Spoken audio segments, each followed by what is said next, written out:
అన్యాయము ఇదంతా ఒకే వర్గానికి మరి అవార్డులు ఇస్తున్నారు. అందువల్ల ఈ అవార్డు నేను తీసుకోనంటాం తప్పేమన్నా ఉందా?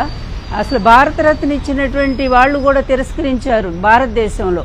ఎందుకంటే ఈ ప్రభుత్వం ఇచ్చేటువంటి అవార్డులు మాకు అక్కర్లేదు, ఈ ప్రభుత్వం సరైన పరిపాలన నిర్వహించటం లేదని. అలాగే పద్మశ్రీలు, మరి పద్మభూషణ్లు ఇలాంటివన్నీ ఆఖరికి చేసి జానకి గారు కూడా తిరస్కరించారు ఆమెకి పద్మభూషణ్ వస్తే. మరి అలాంటి వాళ్ళందరూ కూడా అదే మాట్లాడారు, సరిగ్గా ఈ ప్రభుత్వ వ్యవహారం సరిగ్గా లేదు కనుక మేము తిరస్కరిస్తున్నామని.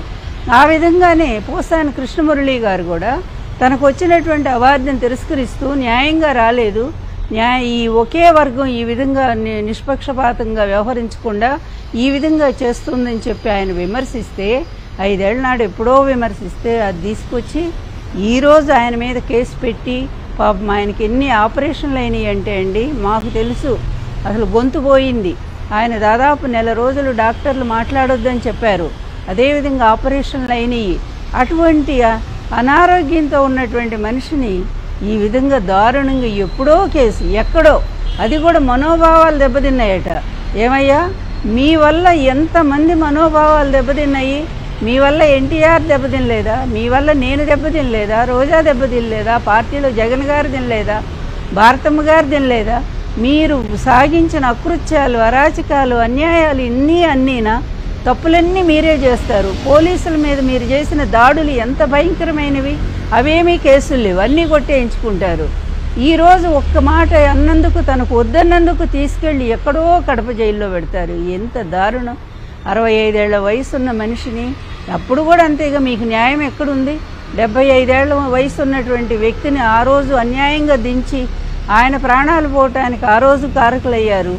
ఈరోజు కూడా ఈ విధంగా మరి అనారోగ్యంతోనూ మరి బాధపడుతున్నటువంటి వ్యక్తిని, పైగా నాకు రాజకీయాలు కూడా వద్దు, నేను ప్రశాంతంగా ఉంటాను ఇంట్లో అని ఆయన రాజకీయాలను కూడా వదిలేసినటువంటి వ్యక్తిని ఒక కక్షపూరితంగా మీ స్నేహితులు చెప్పారని నిజంగానే అడుగుతున్నాను. పవన్ గారు, ఆ రోజు ఆయన భార్యని మీరు ఎంత విమర్శించారండి?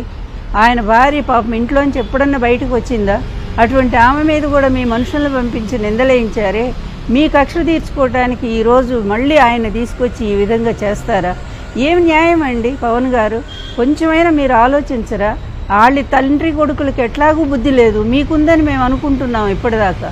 కానీ మీరు కూడా ఈ విధంగా ప్రవర్తిస్తూ ఉంటే ఇక ప్రజాస్వామ్య వ్యవస్థ ఎటుపోతుందో, పూర్తి అరాచక వ్యవస్థ, అదేవిధంగా దాష్టిక పరిపాలన ఈ రాష్ట్రంలో కనిపిస్తూ ఉంది.